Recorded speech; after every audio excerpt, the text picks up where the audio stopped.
चलिए,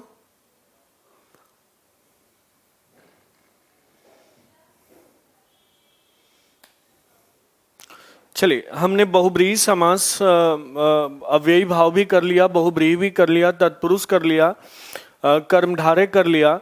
अब हम कुछ बहुब्रीहि में मैं बताने जा रहा हूं। जैसे बहुब्रीहि में पूछा जाता है बहुब्रीहि समास, और कल मैंने पिछली क्लास में डिस्कस किया था, पिछली क्लास में डिस्कस किया था कि बहुब्रीहि, बहु का अर्थ क्या होता है? अधिक होता है। बहु का अर्थ होता है अधिक, और व्रीहि का अर्थ होता है, व्रीहि का अर्थ क्या होता है? चावल, चावल। तो जिसके पास अधिक चावल हो, अर्थात उसको हम बोलते हैं कि वो बंदा क्या है? किसान है। ये ओके दीपचंद, वो बंदा क्या है? किसान है। अर्थात बहुब्रीहि समास में दोनों जो उभय पद होते हैं, दोनों पद यानी उभय पद, मैंने बताया था उभय पद गौड़ होते हैं। क्या होते हैं? उभय पद गौड़ होते हैं।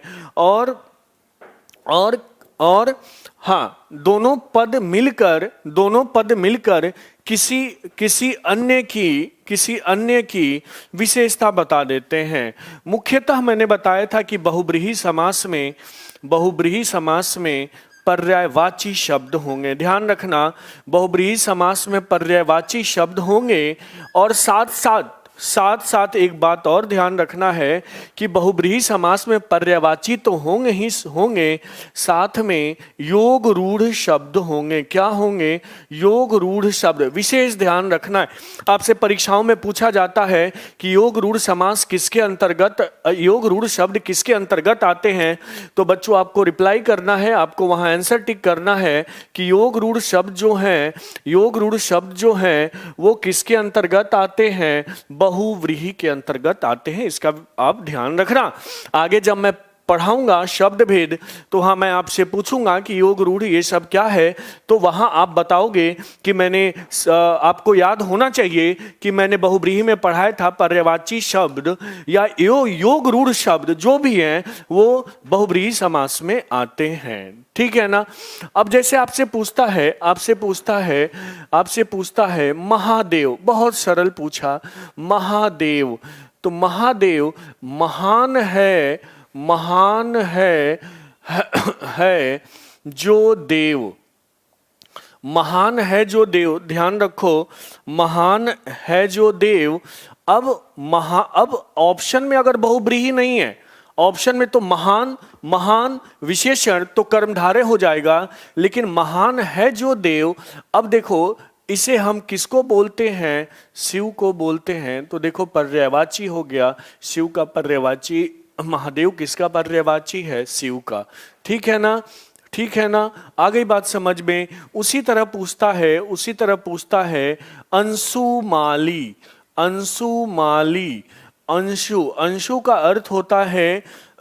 अंशु का अर्थ होता है किरण। अंशु का क्या अर्थ होता है? किरणें हैं माला जिसकी। तो किरणें किसकी माला है? तो सूर्य की माला है। तो अंशुमाली क्या हो जाएगा? बहुब्रीहि समास हो जाएगा। फिर पूछता है चंद्रशेखर, फिर पूछेगा चंद्रभाल। क्या पूछेगा? चंद्रशेखर, चंद्रभाल। फिर पूछेगा चंद्रमौली। ध्यान देना, चंद्रमौली। राम राम। ठीक है, चंद्रशेखर तो शिखर पे है या चंद्र है शिखर पर जिसके। ठीक है, तो क्या हो जाएगा? चंद्र है शिखर पर जिसके। ठीक है, तो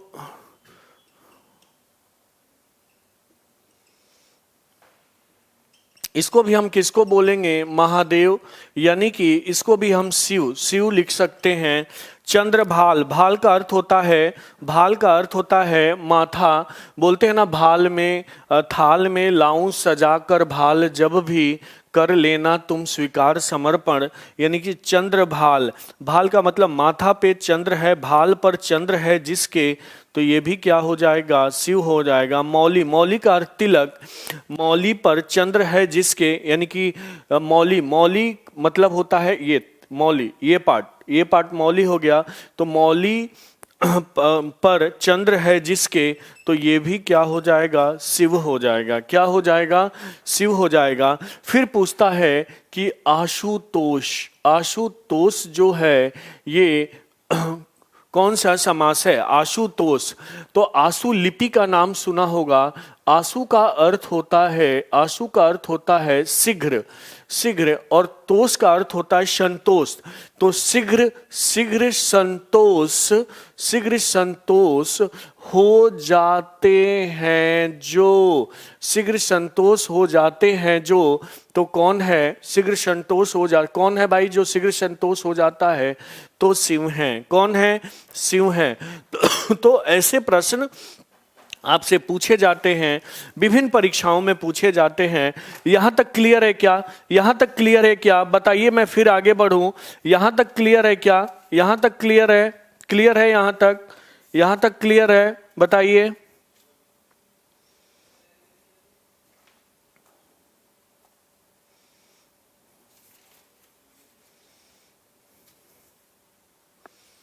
गुड। अगर पूछे ये पूछा भी गया है, रघुपति, रघुपति, रमापति, रमापति, श्रीपति, श्रीपति, चौथा पूछ they him Tanaya, him Tanaya, तो जरा आप बताएंगे रघुपति, रघुपति कौन सा समास है, तो ऐसे आप बोलोगे रघु, रघु एक कुल है, रघुकुल रीति सदा चली जाई, प्राण जाई पर वचन न जाई, तो रघु का पति है जो, तो रघु का पति का अर्थ यहाँ मालिक से है, ऑनर से है, तो कौन है, तो राम है। तो रघुपति, रघुपति क्या हो जाएगा, बहुब्रीहि समास। रमापति, रमा का पति है जो, रमा का पति है जो, कौन है, रमा का अर्थ क्या होता है, लक्ष्मी होता है, तो लक्ष्मी का पति कौन है, तो विष्णु है, तो क्या हो जाएगा, विष्णु। ठीक है ना। श्रीपति, श्रीपति, श्रीपति का क्या होगा, श्रीपति, श्री का पति है जो, इधर लिख देता हूं, श्री का पति है जो, तो श्री का पति कौन है, श्री का पति कौन है, तो श्री का अर्थ लक्ष्मी हुई, तो तो क्या हो जाएगा, विष्णु। हिम तनया, हिम की, तनया का मतलब हिम की तनया है जो, हिम की तनया है जो, अर्थात कौन सी हुई, हिम की बेटी, तो पार्वती हुई, तो कौन सा होगा, बहुब्रीहि समास होगा। कौन सा समास होगा, बहुब्रीहि समास होगा। यहां तक क्लियर हुआ, यहां तक क्लियर हुआ क्या, यहां तक क्लियर हुआ, कमेंट करेंगे यहां तक क्लियर है, यहां तक क्लियर है क्या, यहां तक क्लियर है, क्लियर है यहां तक, यहां तक क्लियर है।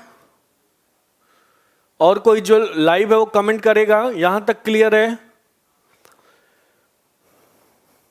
गुड, चलिए अब आगे बात करते हैं। आज बहुत कम लोग लाइव हैं, शायद बहुत लोग क्लास पता नहीं होगा।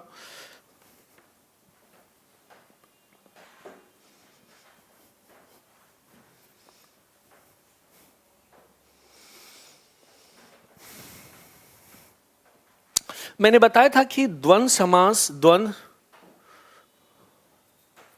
कोई बात नहीं, द्वंद्व समास, अब मैंने द्वंद्व समास पढ़ा दिया है और द्वंद्व समास पढ़ा दिया है।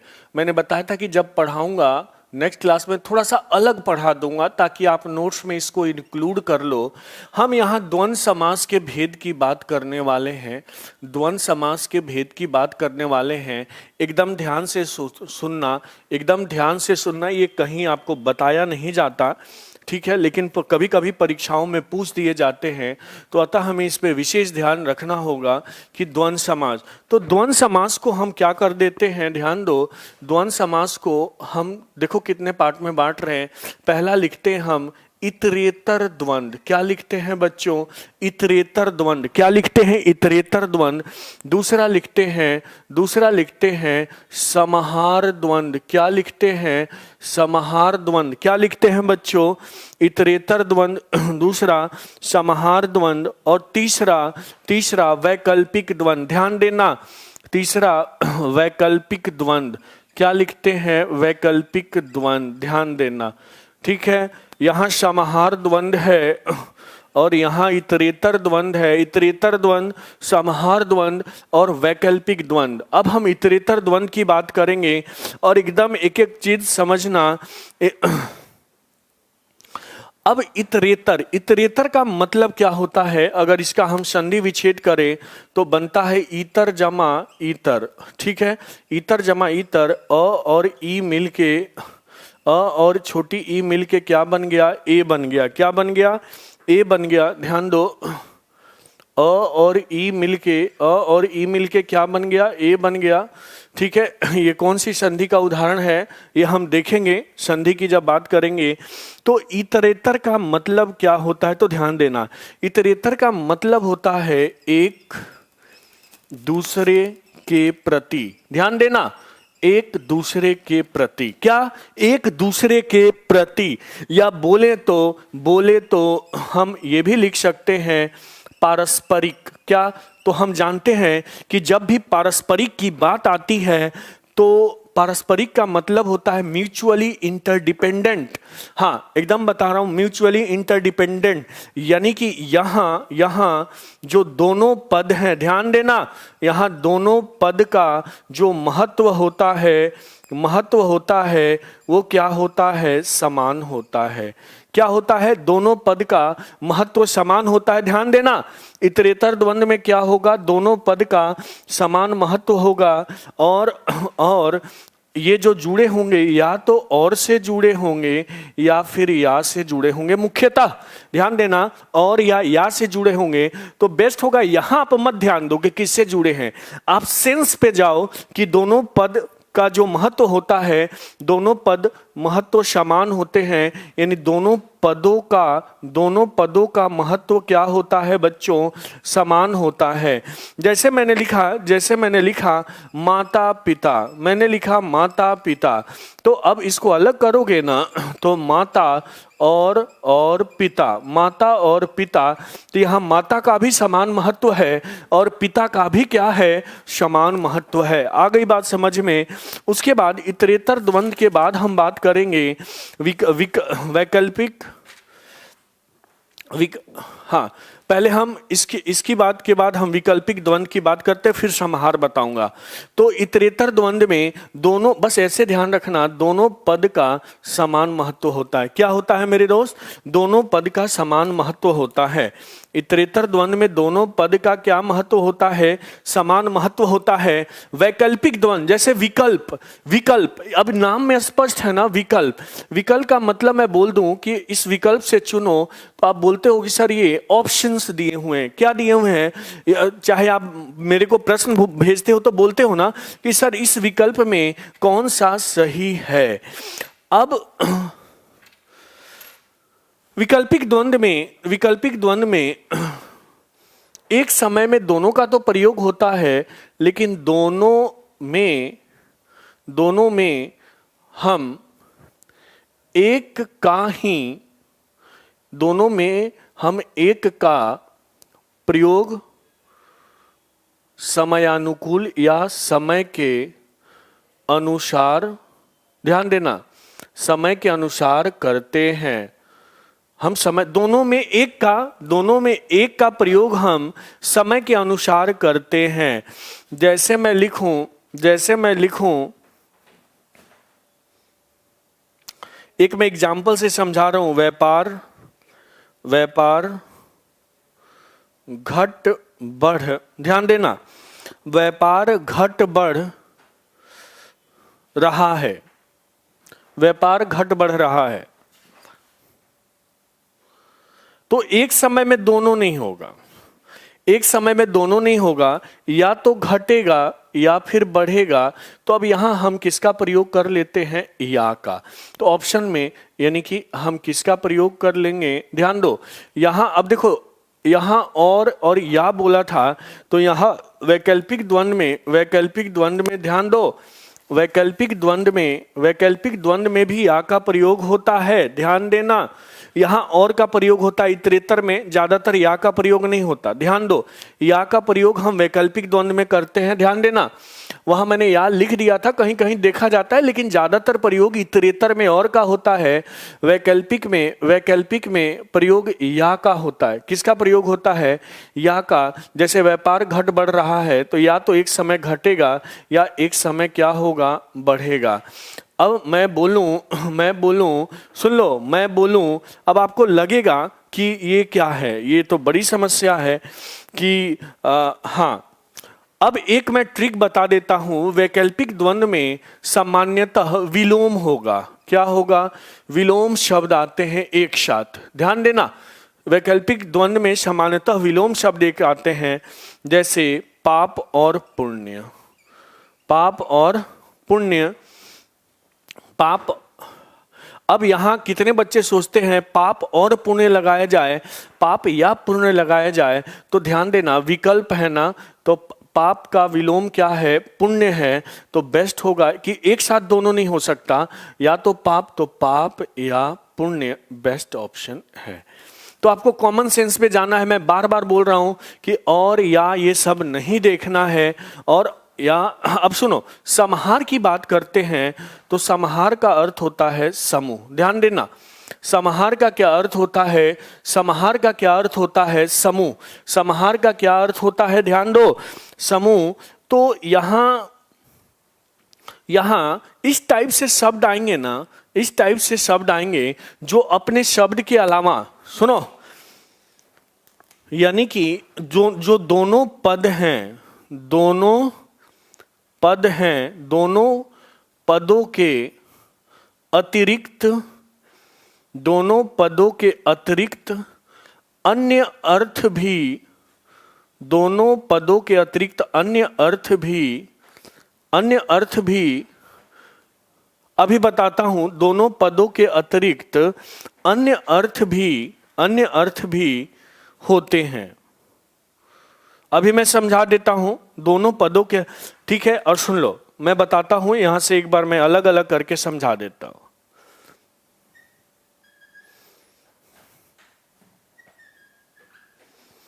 अब जैसे आपसे पूछेगा ना समाहार द्वंद्व में, जैसे आपसे पूछेगा दाल रोटी, तो एक तो ऑप्शन में होगा ये कौन सा समास है, दाल रोटी कौन सा समास है, तो तुरंत आप बोल लोगे द्वंद्व समास। लेकिन पूछेगा कि द्वंद्व में कौन सा है, इतरेतर द्वंद्व, समाहार द्वंद्व या वैकल्पिक द्वंद्व। तो हमेशा ध्यान रखो, जैसे आप बोलते हो ना कि हाँ मेरी कमाई इतनी है कि दाल रोटी चल रही है, तो यानी कि इसमें कोई अन्य अर्थ है।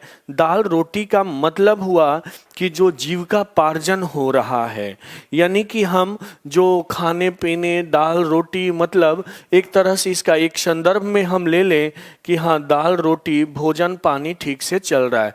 तो इसमें एक अन्य अर्थ भी छिपा होता है।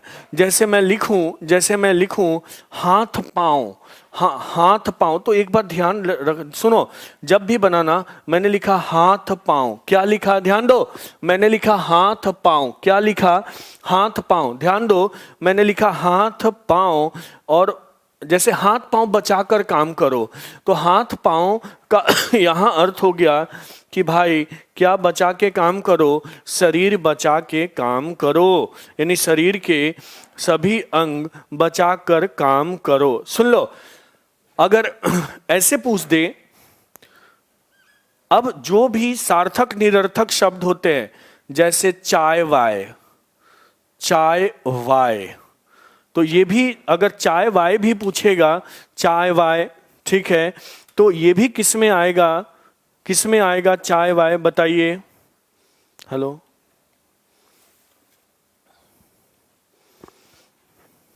कपड़ा लत्ता, और कपड़ा लत्ता खरीदा गया, तो कपड़ा लता, ये सब किस में आ जाएंगे? समाहार द्वंद्व में आ जाएंगे। एक बार मैं फिर समझाता हूं द्वंद्व समास के भेद। 3 भाग में मुख्यतः बांट देते हैं हम इसको। कितने भाग में बांट देते हैं? 3 भाग में बांट देते हैं। पहला है इतरेतर द्वंद्व। मैंने बताया इतर इतर एक दूसरे के प्रति पारस्परिक संबंध होता है, यानी कि इन एक दूसरे का महत्व होता है। जैसे माता पिता, माता और पिता।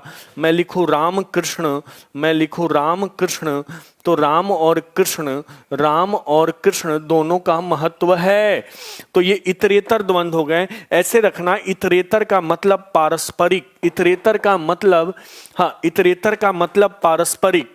समाहार द्वंद्व में ध्यान देना, समाहार द्वंद्व में बात तो होगी कि जैसे कंबाइंड वन द्वंद्व वाली बात होगी, लेकिन वो कोई तीसरा अर्थ भी इंगित करेगा। समाहार उसी को तो कहते हैं जो अपने अर्थ के अलावा, मैंने लिखा तो दोनों पदों के अतिरिक्त अन्य अर्थ भी होते हैं।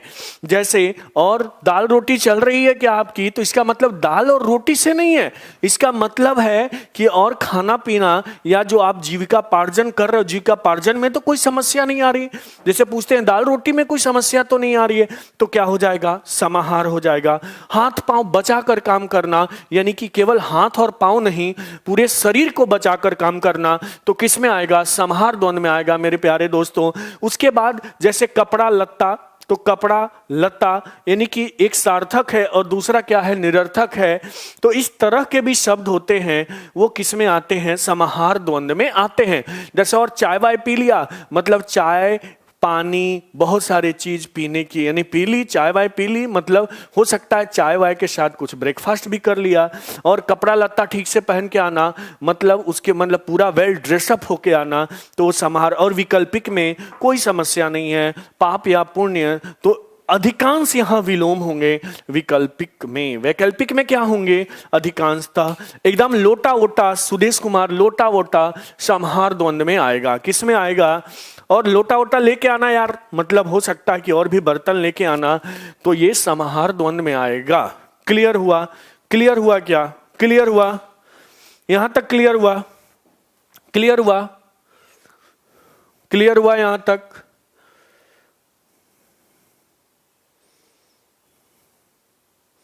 यहां तक क्लियर? कमेंट फास्ट करो, क्लियर हुआ यहां तक? क्लियर हुआ यहां तक?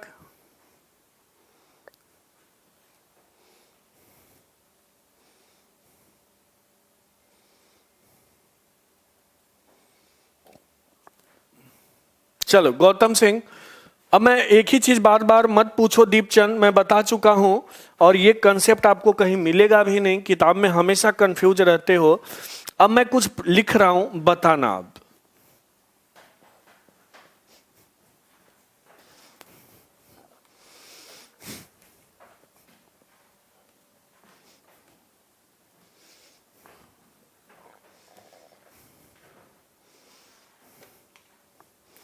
सोचकर बताना है।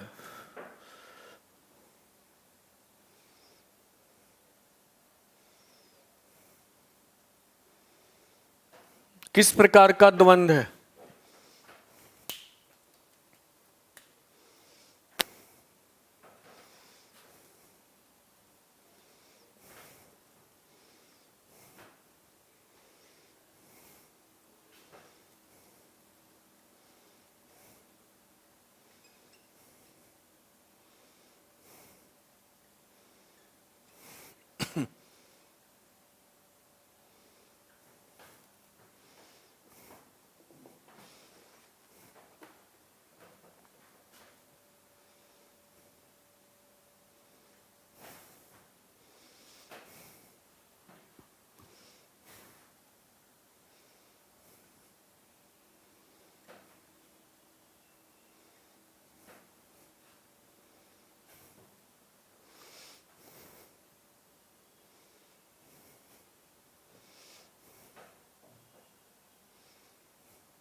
दूध रोटी कौन सा है? कमेंट करेंगे दूध रोटी कौन सा समास है।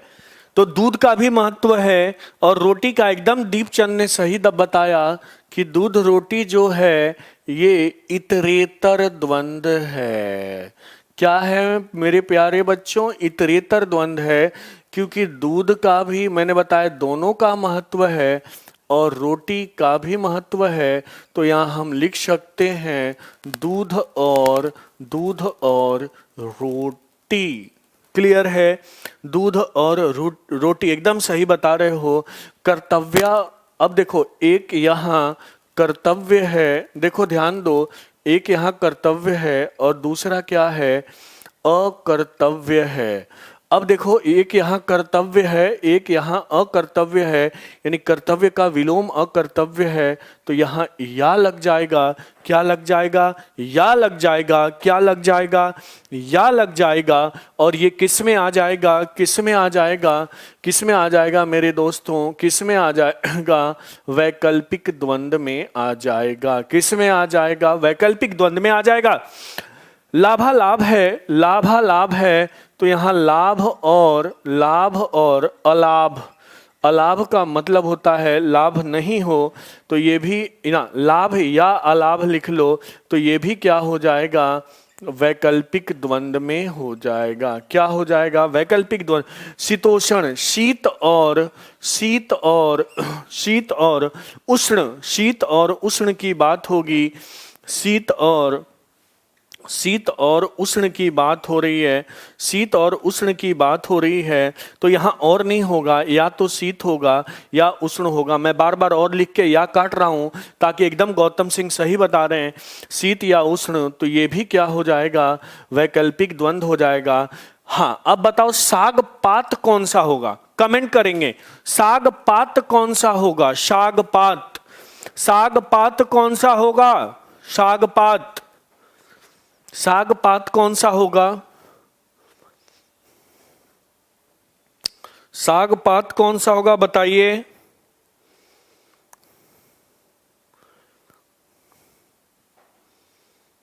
साग पात कमेंट करें। अरे द्विगु नहीं पूछ रहा हूं, एकदम समाहारे द्वंद्व बोलते ना, साग पात लेते आना, समाहार यानी सब्जी लेते आना। बहू बेटियां आजकल घरों में सुरक्षित नहीं है, इसका मतलब ये नहीं कि केवल उनकी बहू और बेटी यानी सारी स्त्री। तो ये भी क्या हो गया? समाहार। क्लियर हुआ क्या? क्लियर हुआ क्या? क्लियर हुआ? ओम प्रकाश खुश रहो। क्लियर हुआ ये? क्लियर हुआ? क्लियर हुआ ये? कमेंट करेंगे, कमेंट करेंगे। क्लियर हुआ? क्लियर हुआ? कमेंट करेंगे क्लियर हुआ? एक बार फिर मैं बता देता हूं, इतरेतर का मतलब होता है जहां दोनों की प्रधानता हो। तो दूध की का भी महत्व है, रोटी का महत्व है। भाई ऐसे मत लिख लेना दूध या रोटी, फिर कमेंट करने लगोगे कि सर कैसे हुआ। मैं फिर बताता हूं, कर्तव्य और अकर्तव्य तो दोनों एक साथ नहीं होगा। या तो कर्तव्य होगा या अकर्तव्य होगा, या तो लाभ होगा या अलाभ होगा, या शीत होगा या उष्ण होगा। सागपात तो सागपात, तब देखना यार बोलते हैं ऐसे, देखो ना वाक्य बना लो कि सागपात लेते आना। यार सागपात तो यानी कि सब्जी। बहु बेटियां सुरक्षित नहीं है, मतलब स्त्री सुरक्षित नहीं है। क्लियर हुआ क्या? क्लियर हुआ सब लोग? नाइस। अब चलो मैं आगे बढ़ता हूं, आगे बढ़ता हूं। दीपचंद क्लियर? दीपचंद क्लियर हुआ?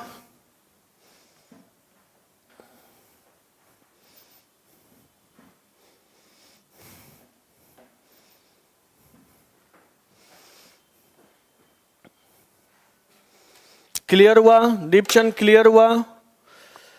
और लोग बताएंगे? गौतम सिंह क्लियर हुआ?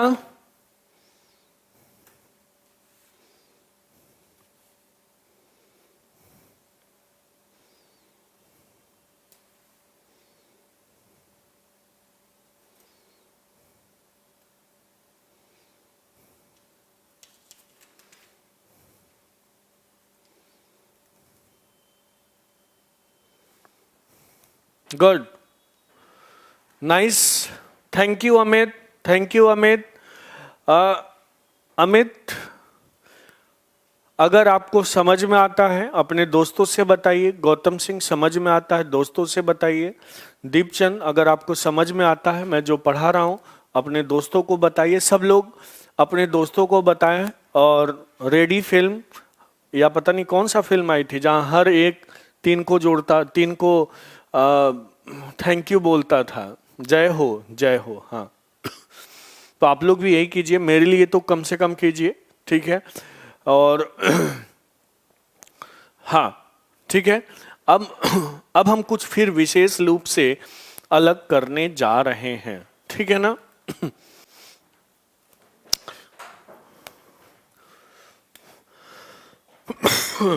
अब हम बात करेंगे तत्पुरुष समास के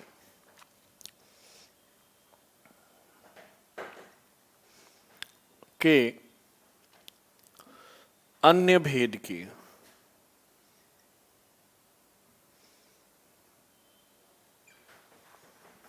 तत्पुरुष समास के अन्य भेद की बात करेंगे, ठीक है।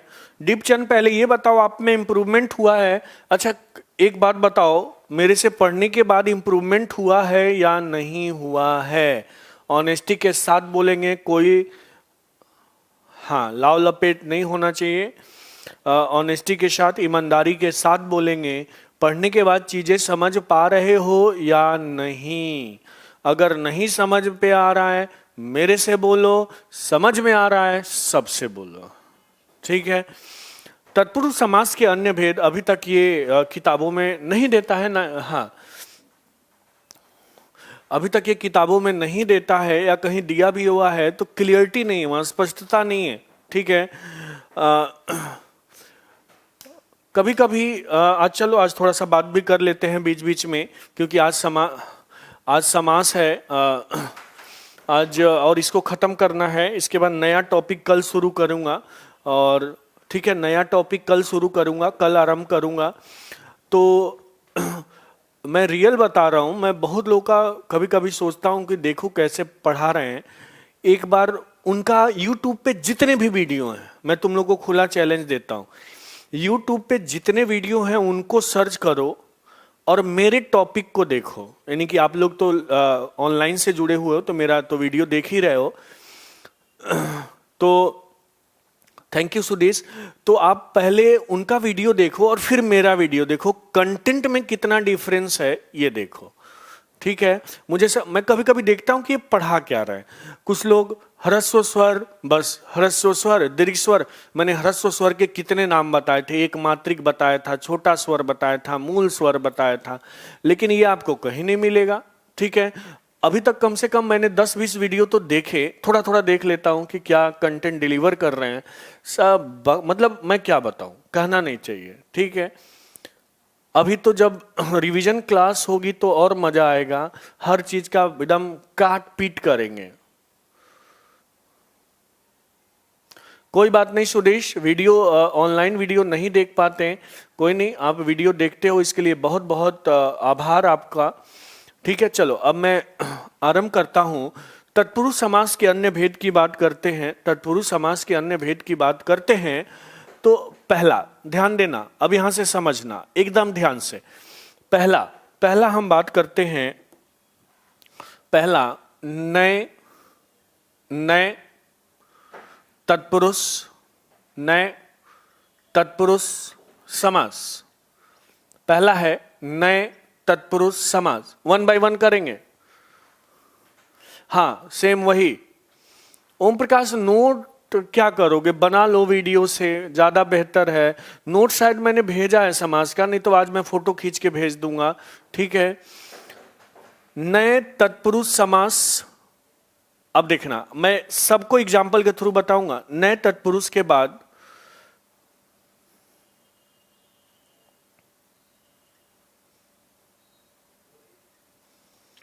पदलोपी तत्पुरुष समास, पदलोपी तत्पुरुष समास, अभी बताऊंगा कैसे पूछा। पद लोपी तत्पुरुष समास, या इसको कहीं कहीं मध्य पद लोपी तत्पुरुष समास लिखा होता है।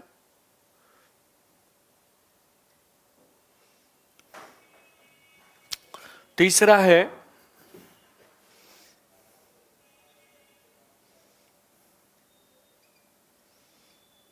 अलुक। संस्कृत के विशेषकर ये हैं, लेकिन पूछ दिया जाता है अलुक तत्पुरुष समास। मुख्यतः ये तीन पूछा जाता है, मुख्यतः ये तीन पूछा जाता है ओम प्रकाश यादव।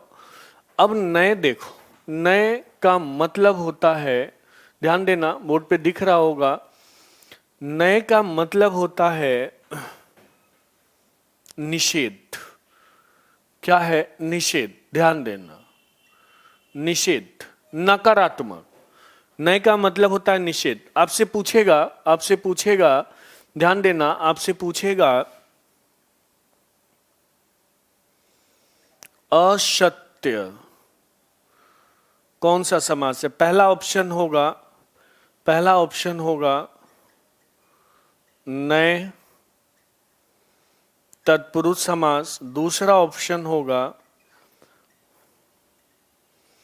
अव्ययी भाव समास। चलो ये दो में बच्चे अब ज्यादातर टिक क्या करेंगे, मान लो तीसरा ऑप्शन है कर्मधारय, कर्मधारय समास। चौथा ऑप्शन बहुव्रीहि समास। ध्यान देना,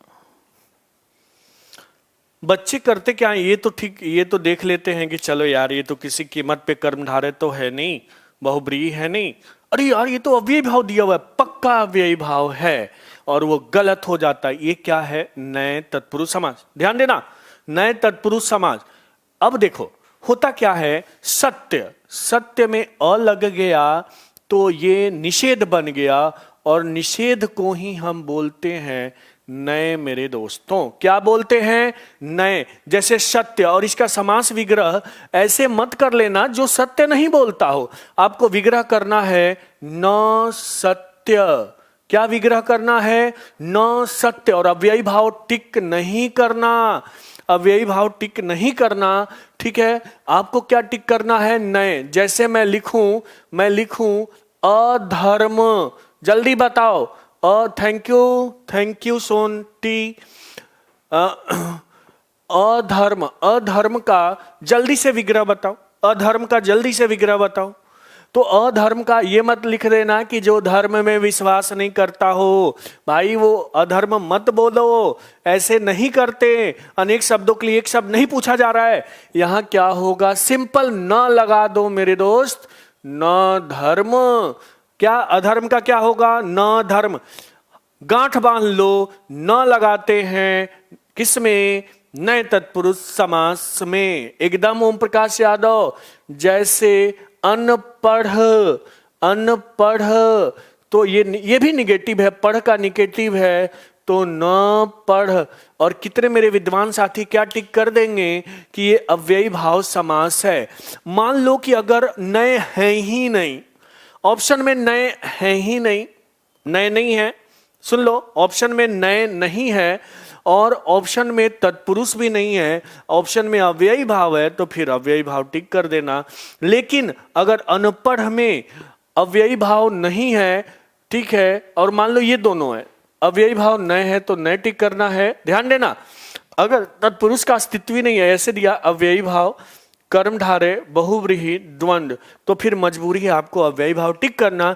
कभी कभी ऐसे पूछ देते हैं ऑप्शन बना के, जबकि वो प्रश्न को चैलेंज किया जा सकता है, लेकिन ना आपके पास इतना टाइम है ना पैसे हैं कि आप जाके चैलेंज करो और बिना मतलब का पढ़े रहो। तो आप, इससे बेहतर है आप पढ़ लो चीजों को।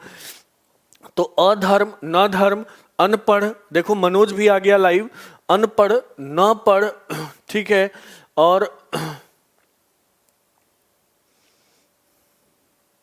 और बताओ, और बताओ, और नए तत्पुरुष समास में कुछ और बताओ फटाफट।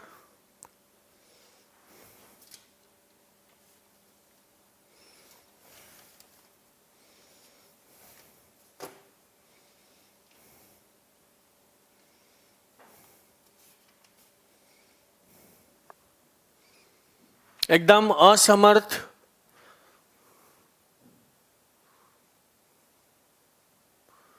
नास्तिक, नास्तिक, न आस्तिक,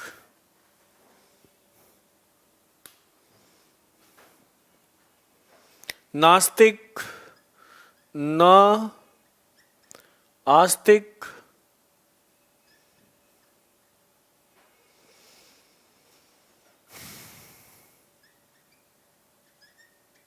अनिच्छुक,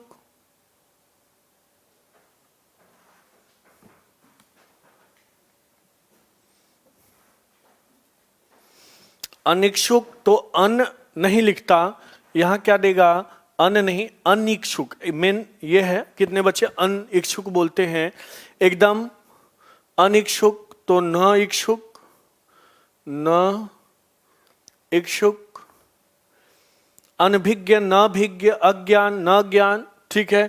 तो जनरली अन अ, कभी कभी ऐसे भी पूछ देगा गैर वाजिब, उर्दू का पूछ देता है, तो गैर वाजिब, न वाजिब, ये सब क्या है, नए तत्पुरुष समास है। तो जब आप नोट्स बनाओगे तो बस सिंपल ये लिख लेना, नए का अर्थ निषेध है, और ये सारे एग्जाम्पल लिख लेना, ठीक है ना, ठीक है ना। अब सुन लो, ये तो नए क्लियर हुआ। अब मैं बोर्ड पे इसको मिटा दूं, ठीक है, उसकी, क्योंकि फिर कंफ्यूज हो जाओगे। पद लोपी या मध्य पद लोपी तत्पुरुष समास की अब हम बात करेंगे।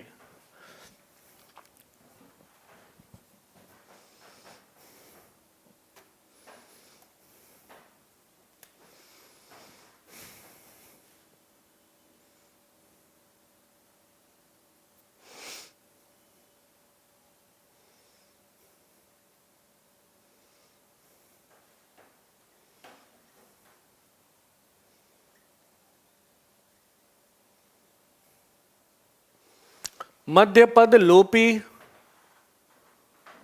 हाँ ठीक है, मध्य पद लोपी तत्पुरुष समास की बात करेंगे।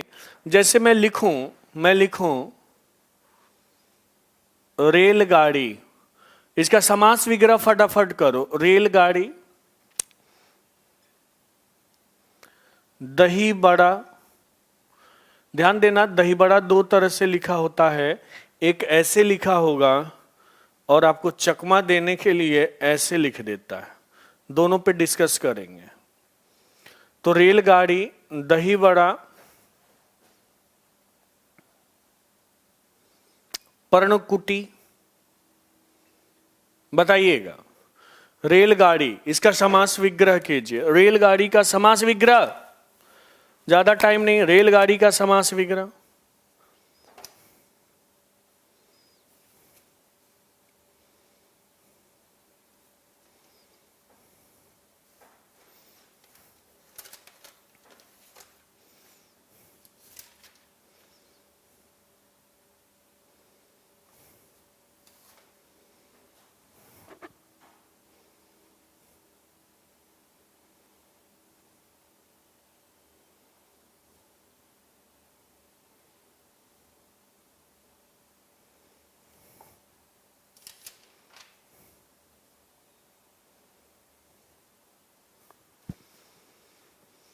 रेल के लिए गाड़ी, फिर एकदम गलत।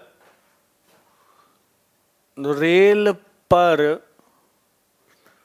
चलने वाली, रेल पर चलने वाली गाड़ी क्या है, रेल पर चलने वाली गाड़ी। रेल, पटरी नहीं, रेल, यहां चेन, पटरी गाड़ी नहीं है। मैंने बताया था जो शब्द इधर है वही इधर रखो। दही बड़ा अब कितने बच्चे इसको करेंगे, दही से निर्मित बड़ा। हे भाई, बड़ा दही से निर्मित होता है, कॉमन सेंस लगा लिया करो। चलो दही से निर्मित बड़ा मैं लिख दूं, लोग क्या बोलेंगे कि क्या लिख रहे हो।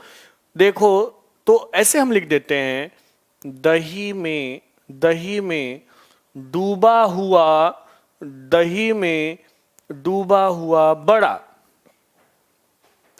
दही में डूबा हुआ बड़ा, क्या दही बड़ा का दही में डूबा हुआ बड़ा। तो भाई ये क्या है दही में डूबा हुआ बड़ा, उसको भी हम देखेंगे, ठीक है ना।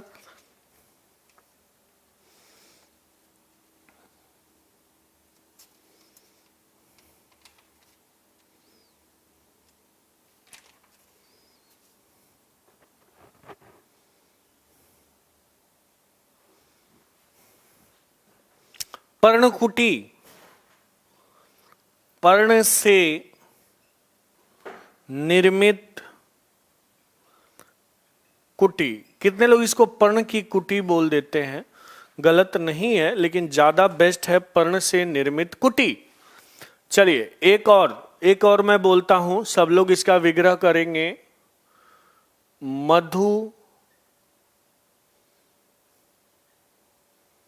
मधुमक्खी, करेंगे विग्रह, मधुमक्खी।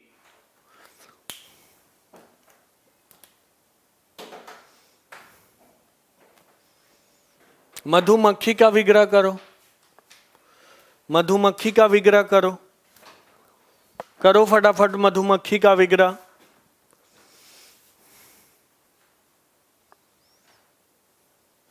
और ऐसे बीच में हाइफन आ जाए ना तो इसका अर्थ हो जाता है दही और बड़ा। तो इसमें तो कोई टेंशन ही नहीं है कि ये बन जाता है द्वंद्व। क्या बन जाता है? द्वंद्व। और दोनों का महत्व है, तो इसीलिए हम इसको लिख देते हैं कि ये कौन सा द्वंद्व है? इतरेतर द्वंद्व है। तो यहाँ कोई एकदम सही मनोज ने बनाया, थोड़ा बहुत मनोज सही है। मनोज का जवाब 80% सही होता है, ठीक है, क्योंकि बहुत अच्छा रिप्लाई करते हैं ये किसी भी प्रश्न का, मैं देखता हूँ। मधुमक्खी को मनोज थोड़ा सा अगर हम ऐसे कर दें थोड़ा सा, तो देखो क्या होगा। मधु को एकत्रित करने वाली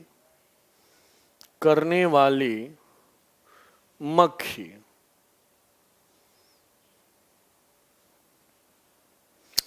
मधु को बनाने वाली मक्खी, ये जरा ज्यादा सही होगा, ठीक है ना। तो मधुमक्खी का ये हुआ, रेलगाड़ी का ये हुआ, दही बड़ा का ये हुआ, पर्णकुटी का ये हुआ जैसे। और एक मैं लिख दूं, और इसी में से आपके परीक्षा में पूछ देगा वन मानुष।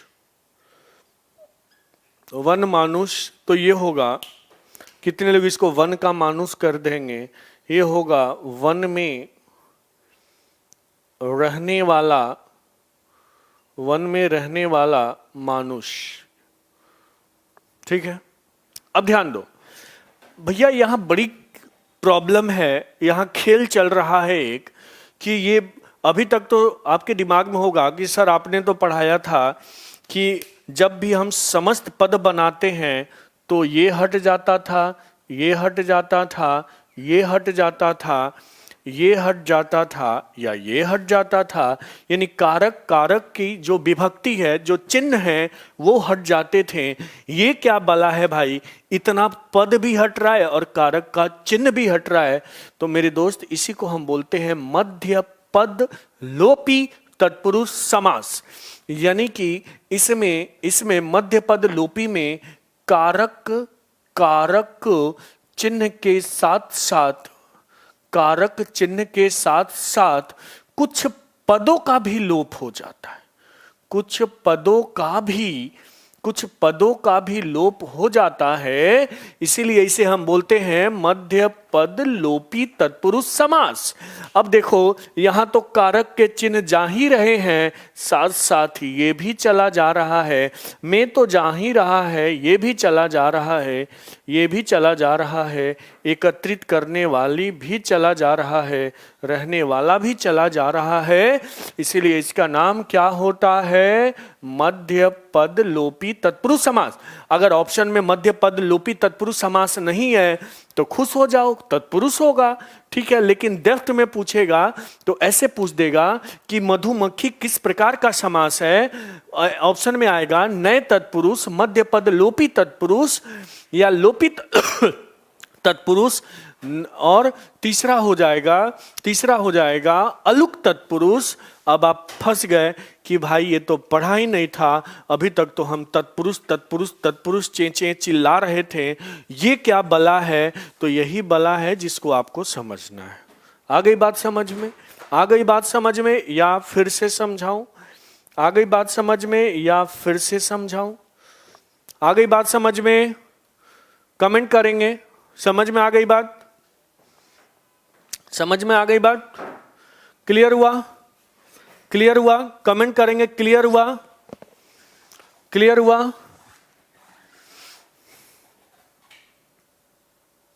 क्लियर हुआ? गुड मनोज, क्लियर हुआ? ओम प्रकाश, और लोग जो कमेंट करें, जो भी लाइव हैं कमेंट करें ताकि मैं आगे बढ़ूं। क्लियर है? क्लियर है यहां तक? चलिए,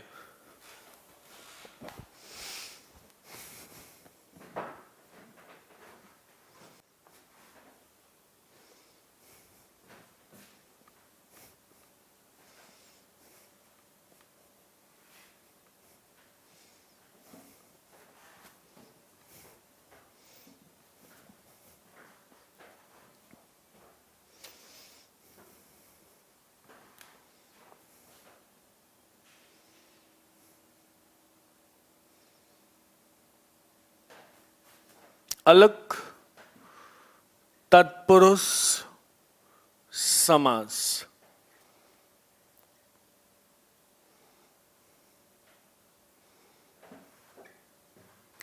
अलुक तत्पुरुष समास, ध्यान देना।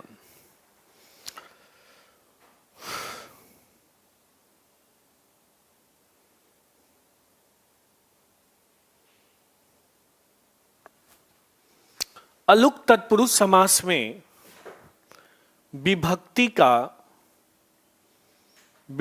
का लोप नहीं होता।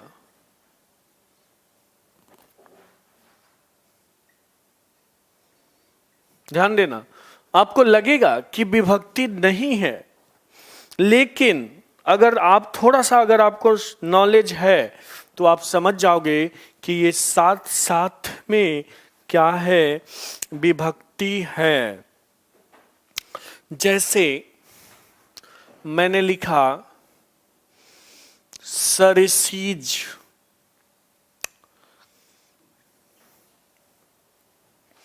क्या लिखा? सरसीज। अब देखो, अगर मैं इसको अलग करूं तो ऐसे बनेगा, सरसी यानी कि सर का मतलब सरोवर, और यहां में आ जाएगा संस्कृत में, और ज का मतलब क्या हुआ? उत्पन्न। क्या हुआ? उत्पन्न। ठीक है, तो क्या हुआ? ये उत्पन्न। तो सरोवर, अब देखो सी आया हुआ है ना, तो अब ये सरोवर में उत्पन्न अर्थात कमल, कुछ भी हो सकता है। तो अग दिमाग में तो बहुब्रीहि समास होगा, कोई बात नहीं, लेकिन ऑप्शन में अगर बहुब्रीहि और अलुक तत्पुरुष है तो 100% आपको अलुक तत्पुरुष ही टिक करना है, क्योंकि ये विभक्ति का लोप नहीं हुआ है। जैसे मैं लिखूं सरसीज, मनसीज, यानी कि मनसीज का मतलब मन में उत्पन्न, मन में उत्पन्न, मनसीज मन में उत्पन्न, क्या? मनसीज मन में उत्पन्न, ठीक है ना। तो ये सब पूछा जाता है कि सरसीज, मनसीज, और एक दो एग्जाम्पल उठा लेते हैं।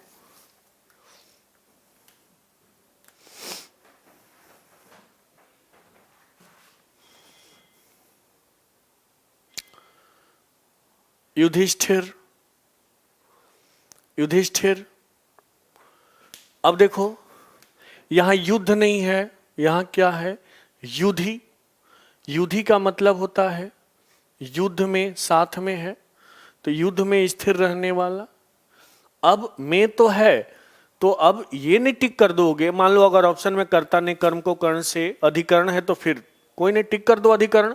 लेकिन अगर अधिकरण दोनों नहीं आता कभी भी, तो अगर ऑप्शन में होगा कौन सा समास है, अलुक तत्पुरुष समास, नए तत्पुरुष समास, मध्य पद लोपी, तो युधिष्ठिर को आपको क्या टिक करना होगा, अलुक। अलुक तत्पुरुष समास, अलुक तत्पुरुष समास।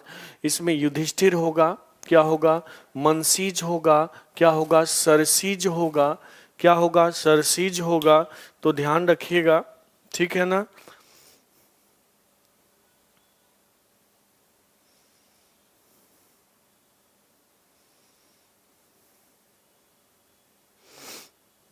एक और पूछा जाता है, एक और पूछा जाता है मृत्युंजय।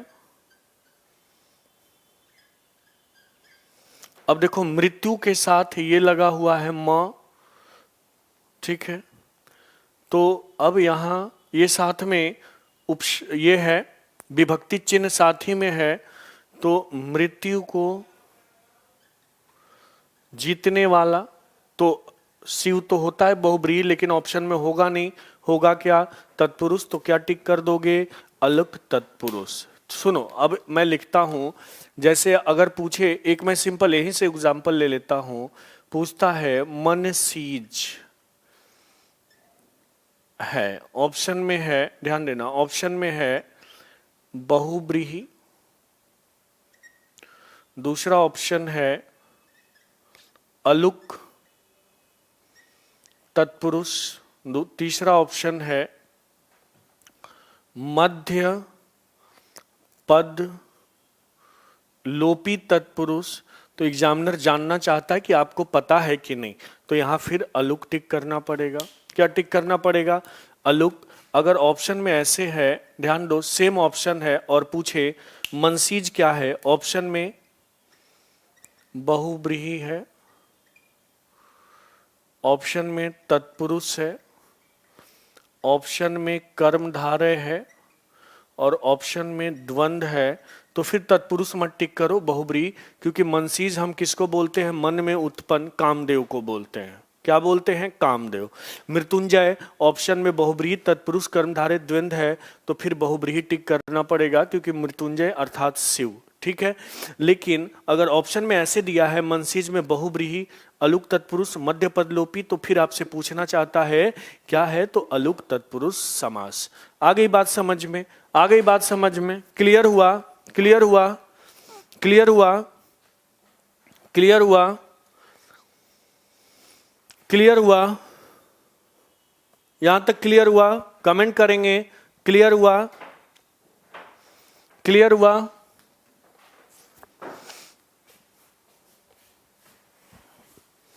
क्लियर हुआ,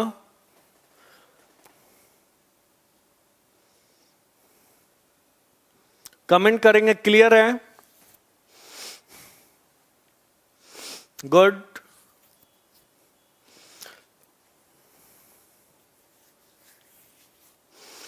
अब आप लोग से मैं प्रश्न पूछता हूं, इसको रिवाइज करना, कोई समस्या आएगी तो पूछ लेना, ठीक है। अगर कुछ समास में और रहता हो तो मेरे को कमेंट कर देना। कभी कभी पता नहीं चलता, कोई कोई टॉपिक मिस हो जाता है, तो लेकिन मुझे याद है कि मैंने सारे टॉपिक इसमें के पढ़ा दिए समास में के। फिर भी अगर कुछ लगता है तो मेरे को कमेंट करना, मैं जरूर पढ़ाऊंगा, ठीक है, नेक्स्ट क्लास में। अब मैं एक क्वेश्चन देता हूं और एकदम ध्यान से समझना और ध्यान से बोलना, ठीक है। मैंने लिखा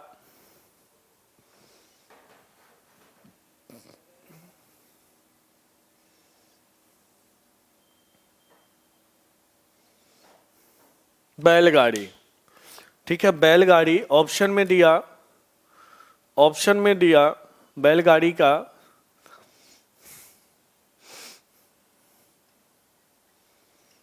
नए तत्पुरुष समास, दूसरा ऑप्शन है अलग तत्पुरुष समास, तीसरा ऑप्शन है मध्य पद, लोपी तत्पुरुष समास, और चौथा ऑप्शन है कर्मधारय समास। क्या करोगे, क्या करोगे बताओ, क्या ऑप्शन होगा इसका, फटाफट बताओ क्या ऑप्शन होगा।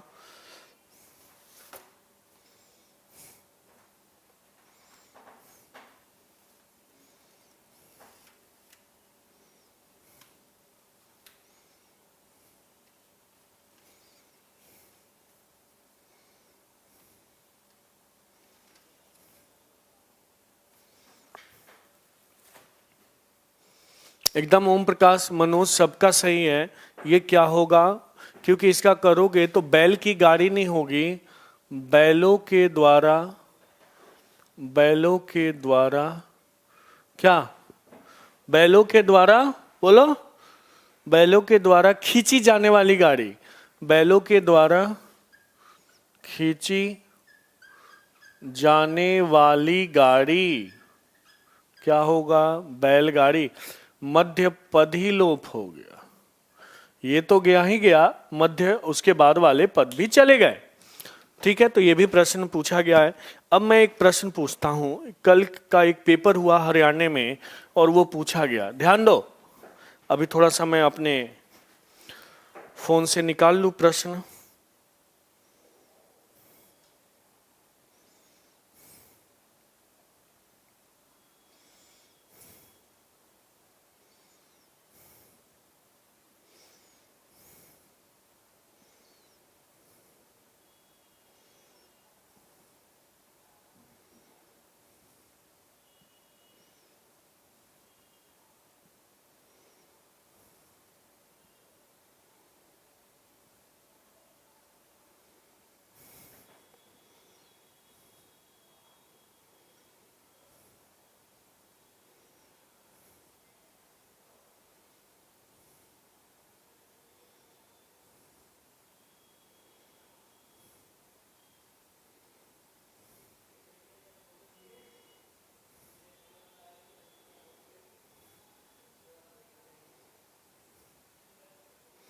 मैं समास का प्रश्न ढूंढ रहा हूं, थोड़ा सा वेट कर लो।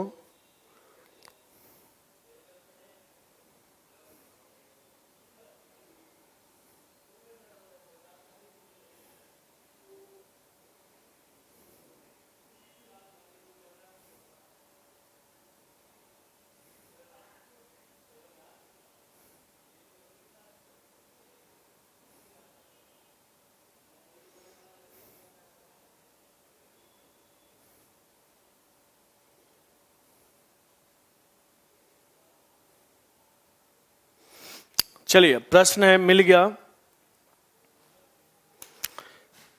क्वेश्चन आया कल ही का, एक ये प्रश्न है, कल एक हरियाणा में, कल या 4-5 दिन पहले एक आरोही स्कूल का पेपर हुआ, 4-5-6 दिन पहले, वहीं से ये प्रश्न पूछा, मेरे पास ये कल पहुंचा है।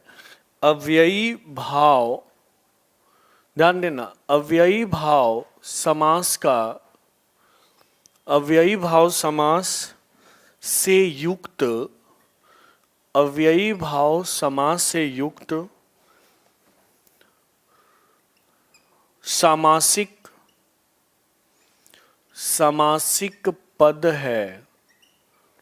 अव्ययी भाव समास से युक्त सामासिक पद है। ऑप्शन है, ऑप्शन है चाय वाय, चाय वाय,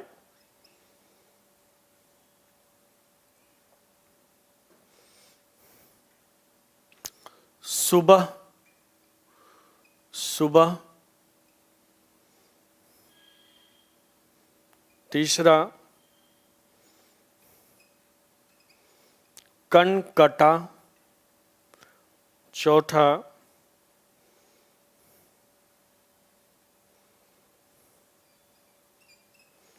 माता,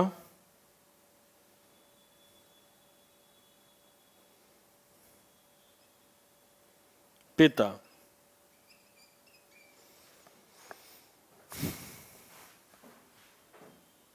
गौतम सिंह ने सेकंड बोला है, गौतम सिंह ने सेकंड बोला है, देखते हैं क्या।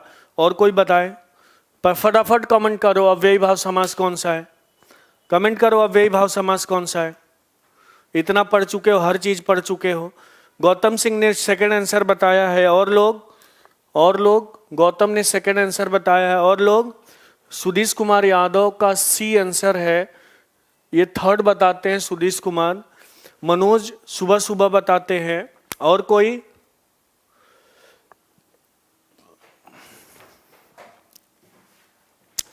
एकदम सुबह सुबह सही शब्द है।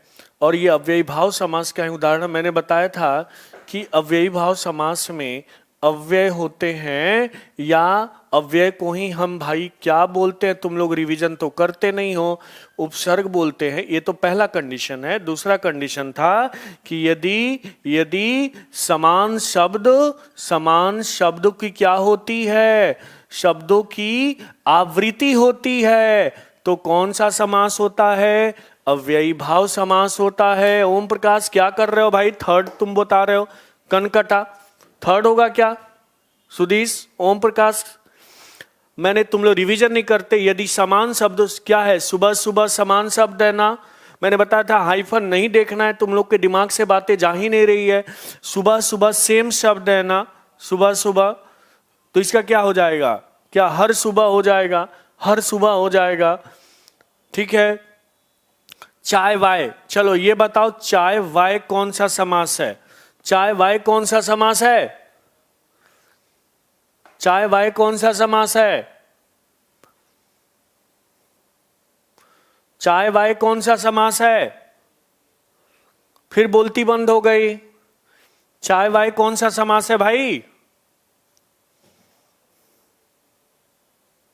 कोई बात नहीं सुदेश, जो गलतियां करते हैं वही सही करते हैं। ओम प्रकाश कोई बात नहीं है, जो गलतियां करते हैं उनको और अधिक पढ़ने का मौका मिलता है, ये भी तो देखो। अब आज जाके फिर ओम प्रकाश और सुधीश अव्ययी भाव पढ़ेंगे। ठीक है। चाय वाय कौन सा समास है? द्वंद्व। एकदम मनोज ने सही बताया कि चाय वाय कौन सा समास है? द्वंद्व समास है। द्वंद्व में, अब मैं पढ़ा चुका हूं, द्वंद्व में कौन सा है? तो मैंने बताया था कि एक सार्थक और निरर्थक, ये निरर्थक है, ये सार्थक और निरर्थक शब्दों की जोड़ी है। सार्थक और निरर्थक शब्दों की जोड़ी है। गौतम सिंह तत्पुरुष, ये क्या भाई? चाय वाय, तो ये द्वंद्व है। द्वंद्व में कौन सा द्वंद्व है भाई? द्वंद्व में कौन सा द्वंद्व है? समाहारे द्वंद्व, समाहार द्वंद्व। मैं बता चुका हूं, बार बार चीजें नहीं बताऊंगा अब। ठीक है। कनकटा, कनकटा, कान है कटा जिसका,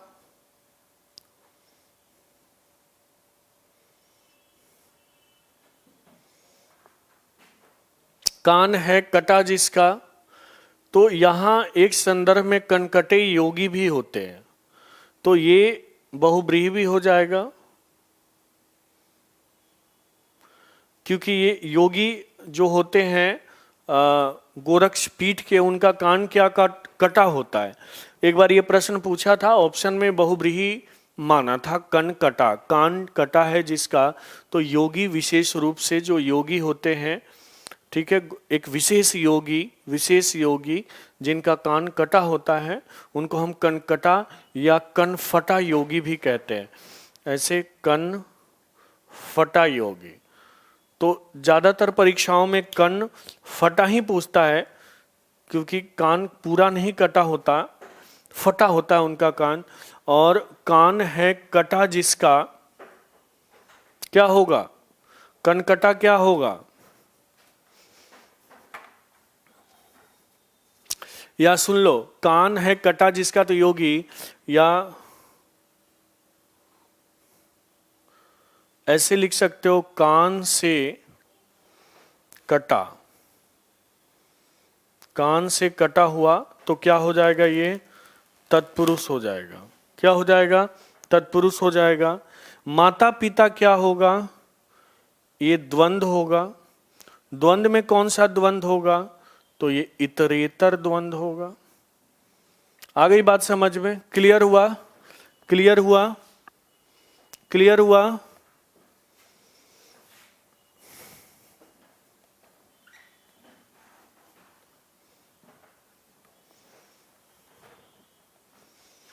यहां तक क्लियर है?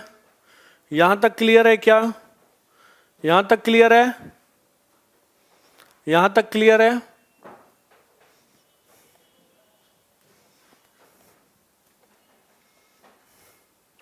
मनोज, सब लोग को मैं एक बार फिर इंस्ट्रक्शन देता हूं, जाके आप लोग आज समास करेंगे जो मैंने पीडीएफ भेजा है, ठीक है? और हमने समास को कंप्लीट कर लिया, हमने समास को कंप्लीट कर लिया। अब मैं कुछ क्वेश्चन लिख देता हूं, कुछ क्वेश्चन लिख देता हूं, उसको आप लोग करना, ठीक है ना?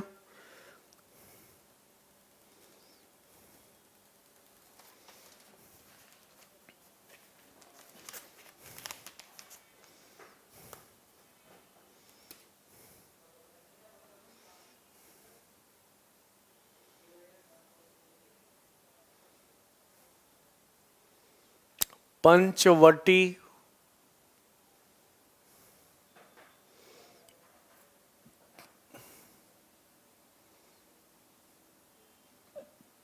शताब्दी,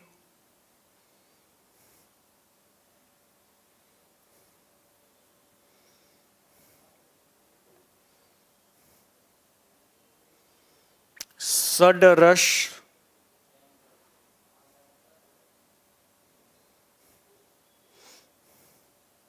सडानन। पूछता है सडानन लिखते कैसे हैं?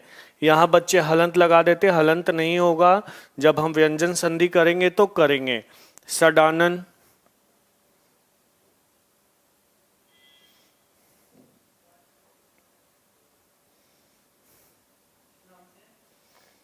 सप्ताह। चलो सप्ताह का संधि विच्छेद क्या, सॉरी, सप्ताह का चलो ये तो 6 क्वेश्चन हो गए, 1 2 3, अच्छा 5 क्वेश्चन, ये 5वां है, सॉरी 5th है। ये बताओ सप्ताह का समास विग्रह क्या होगा? सप्ताह का समास विग्रह क्या होगा? कमेंट करेंगे, सप्ताह का समास विग्रह क्या होगा? सप्ताह का समास विग्रह क्या होगा?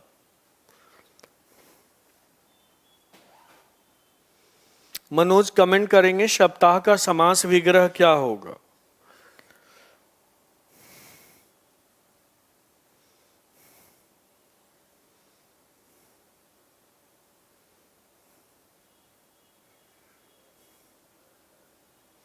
सप्ताह का 7 सप्ताहों का समूह, इसको सप्ताह बोलते हैं दीपचंद। दीपचंद 7 दिनों का समूह, मनोज 7 दिनों का समूह।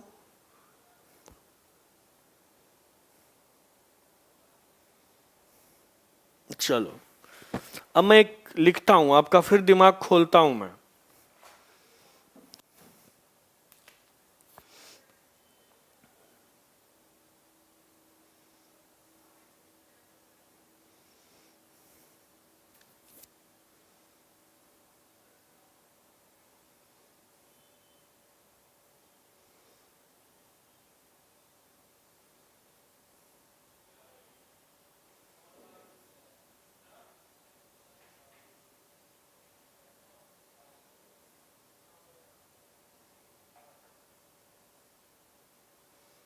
दोनों में क्या होगा? 7 दिनों का समूह या 7 अहनों का समूह? बताओ मनोज और गौतम, क्या यहां सप्ताह में दिन कहीं दिख रहा है क्या? दिन कहीं दिख रहा है क्या? नहीं दिख रहा। अगर ये दोनों ऑप्शन आए तो अहन रात्रि, नाम सुना होगा ना, अहोरात्रि, ठीक है ना? ठीक है ना? आगे हम बताएंगे, बहुत सारी चीजें समझोगे हिंदी में। तो क्या यहाँ दिन, तो ये ऑप्शन सही है, 7 अहन। अहन का मतलब होता है दिन, लेकिन मुझे लगता है 100% किताबों में सप्ताह को 7 दिनों का समूह ही लिखता है। पढ़ाने वाले भी बड़ी मौज से पढ़ा देते हैं, 7 दिनों का समूह। आप भी ध्यान नहीं देते, आप भी ध्यान नहीं देते, आप भी पढ़ लेते हो, जबकि भाई इसमें दिन है ही नहीं तो कहां से आ गया? ठीक है, आ गई अहन, कट, आ गई बात समझ में? आ गई बात समझ में?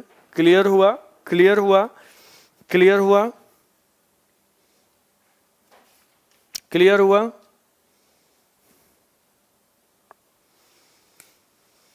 तो ये आपको करके करना है पंचवटी, शताब्दी, षडरस, षडानन, सप्ताह। सप्ताह, अब सप्ताह तो बता ही दिया मैंने।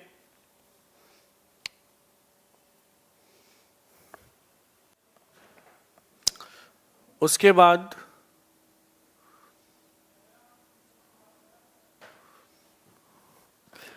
लोग चरण कमल की बात करते हैं, मैं एक अलग लिखता हूं चरणारविंद। अब इसको सिंपल फॉर्म में पूछेगा तो चरण कमल पूछ देगा, थोड़ा टफ फॉर्म में पूछेगा तो चरण। अरविंद का अर्थ कमल होता है। अरविंद का अर्थ क्या होता है? सत्यसई। ये आया था यूपीएसएससी में। सत्यसई 700 क्या होगा? सतसई 700 का समूह। सतसई 700 का समूह।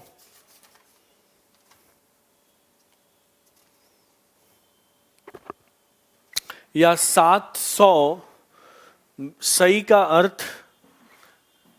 का अर्थ होता है दोहा। 700 दोहों का समूह।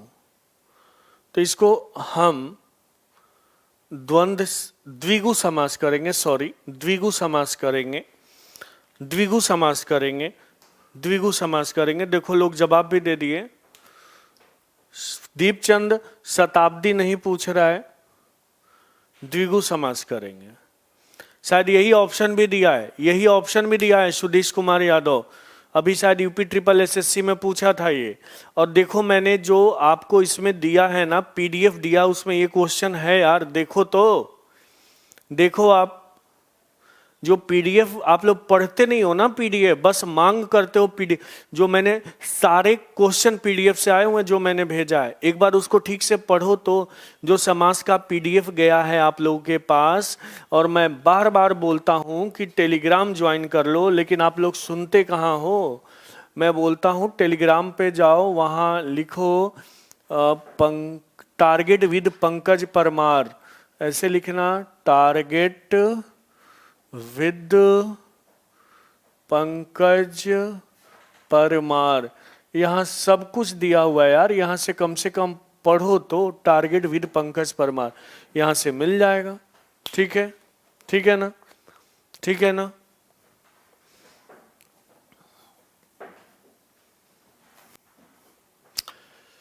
कल समास खत्म हो जाएगा, आज ही खत्म हो गया। कल 2-4 मिनट समास, 5 मिनट, ज्यादा से ज्यादा 10 मिनट समास पे डिस्कशन करेंगे।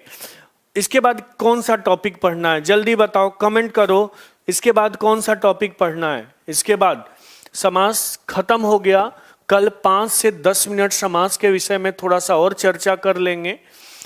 तत्पश्चात हम एक नया टॉपिक का आरंभ करेंगे। तो आप लोग टॉपिक डिसाइड करो कि क्या पढ़ाया जाए। मैं दो ऑप्शन देता हूं। एक ऑप्शन देता हूं उपसर्ग प्रत्यय, और दूसरा ऑप्शन देता हूं संधि। मैं संधि। क्या पढ़ना है? हाँ, प्रैक्टिस कराएंगे। ठीक है? क्या दीपचंद का जवाब आ गया संधि? तो कल संधि के लिए तैयार रहिए। ठीक है? सभी लोग संधि पढ़ना चाहते हैं, गौतम सिंह भी। और संधि में भी बहुत सारी बातें आपको दिमाग खोलेंगी। ठीक है? तो उसका भी आप तैयारी कर लीजिए। और मेरी तरफ से आप लोग को आज़ादी है, आप जैसा भी प्रश्न पूछना चाहें पूछ सकते हैं। ठीक है? संधि से रिलेटेड। और हम संधि फिर कम से कम 2-3 क्लास संधि, 4 क्लास करेंगे। 4 क्लास संधि। तो अब देखो, अब हमारा जो मेन टॉपिक वर्णमाला वो खत्म हो गया, मेन टॉपिक समास वो खत्म हो गया, और संधि खत्म होगा तो समझ लो कि 60-70% हिंदी इसी के आसपास घूमती है, वर्णमाला के आसपास, समास के आसपास, संधि के आसपास। उसके बाद हम उपसर्ग प्रत्यय कर लेंगे, उसके बाद फिर छोटे छोटे टॉपिक बचेंगे। तो मैंने बोला भी था कि नवंबर तक मैं सिलेबस करा दूंगा, तो जिनका नवंबर में पेपर है ना, उनके लिए सफिशिएंट चीज़ें हो जाएंगी, उनके लिए सफिशिएंट चीज़ें हो जाएंगी। ठीक है, चलो फिर मिलते हैं हम लोग, कल मिलते हैं। ठीक है, और क्लास हो सकता है कि टाइम चेंज हो मॉर्निंग इवनिंग में, ठीक है ना, या तो मॉर्निंग में। तो एक बार आप लोग ऐप पर जाके टाइम शेड्यूल देख लेना, कुछ चेंजेस होगा तो वहाँ लग जाएगा, और मैं इस पे भी डाल दूंगा जो टेलीग्राम है। ठीक है, till then take care, bye bye. सभी लोग खुश रहें, सभी लोग सफल हों, और सब ऐसा ही बने, सब अपने लक्ष्य को प्राप्त करें इस बार, हर परीक्षा पार। यही कामना और शुभकामना के साथ पुनः मिलते हैं। चलिए।